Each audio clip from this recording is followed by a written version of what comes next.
शहजादा मुस्लिम महाविद्यालय से आज बीएड सेकंड सेमेस्टर के विद्यार्थियों को शैक्षिक तकनीकी एवं सूचना संप्रेषण तकनीकी के अंतर्गत जो है भाषा प्रयोगशाला के विषय में अध्ययन कराई जाएगी।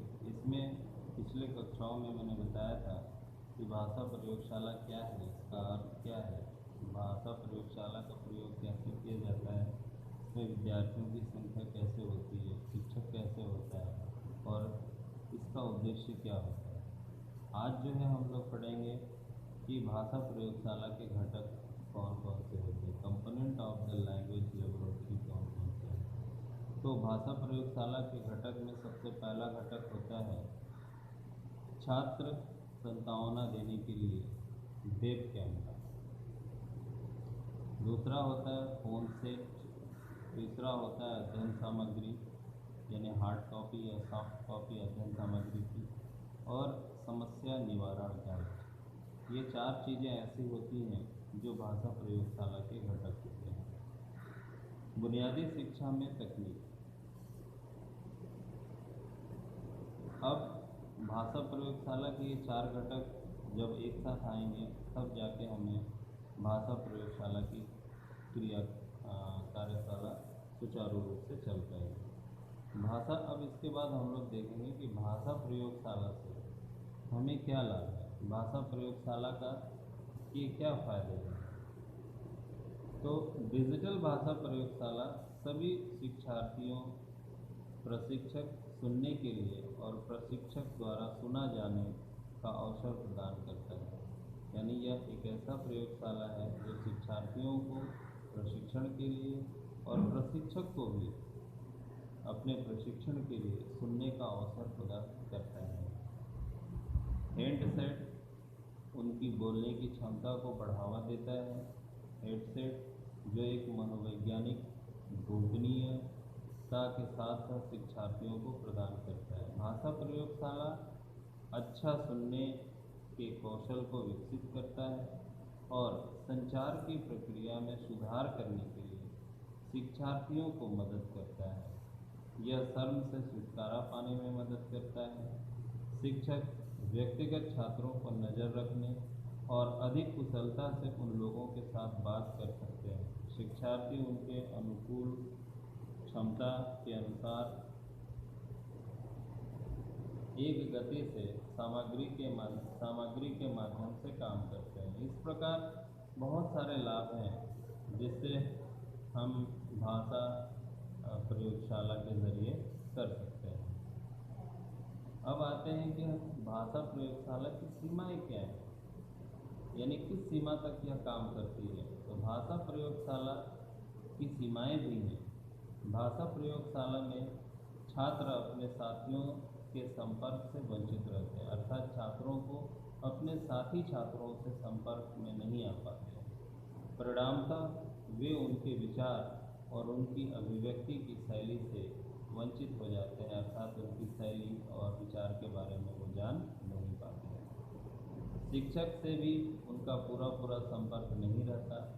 उनकी आँखें और हाथ यंत्रों पर और कान हेडफोन पर केंद्रित रहता है। वे शिक्षक के हाव भाव आदि को नहीं देख पाते हैं। भाषा प्रयोगशाला में सामूहिक क्रियाओं का एक दम अभाव रहता है, यानी सामूहिक रूप से यहाँ क्रियाएं नहीं होती हैं। तब उनकी मौखिक अभिव्यक्ति में सुधार सीमित हो सकता है। लिखित रचना के विकास में तो इसकी उपयोगिता और भी अधिक सीमित होती है। लिखित रचना का सबसे मुख्य उद्देश्य बच्चों को अपने विचार क्रमबद्ध करने और उन्हें अपनी भाषा शैली में प्रभावी ढंग से अभिव्यक्त करने में निपुण करना होता है। भाषा प्रयोगशाला में शिक्षक, छात्र और छात्र छात्राओं के बीच अंतः क्रियाएँ नहीं होती, इसलिए उनके विचारों में क्रमबद्ध करने और उन्हें उचित भाषा और उचित शैली से में अभिव्यक्त कर सकने के कौशल का उचित विकास नहीं हो पाता है। ये सारी चीज़ें जो हैं भाषा प्रयोगशाला की सीमाएं हैं, लिमिटेशन जिसे कहते हैं। अब हम लोग आते हैं सहकारी विधि। सहकारी विधि क्या होता है?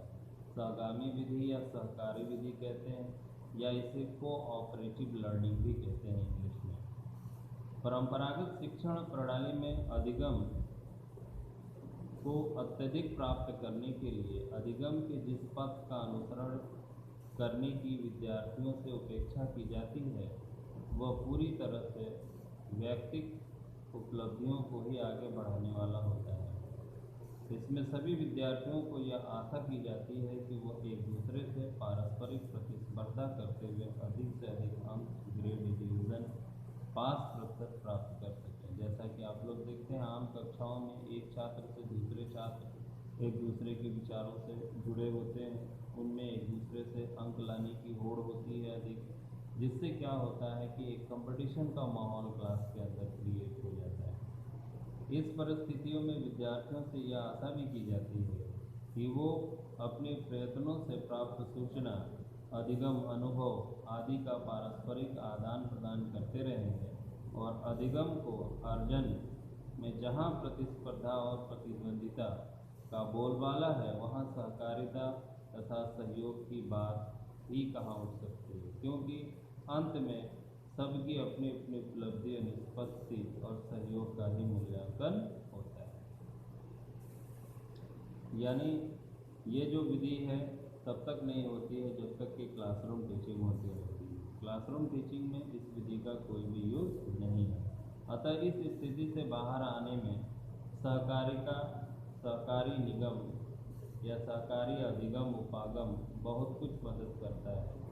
यहाँ व्यक्तिगत और प्रतिस्पर्धात्मक अधिगम के स्थान पर सहभागी और सहकारी ढंग से अधिगम उपार्जन की बात विद्यार्थियों के सामने रखी जा सकती है, और शिक्षक और विद्यार्थी दोनों की भूमिका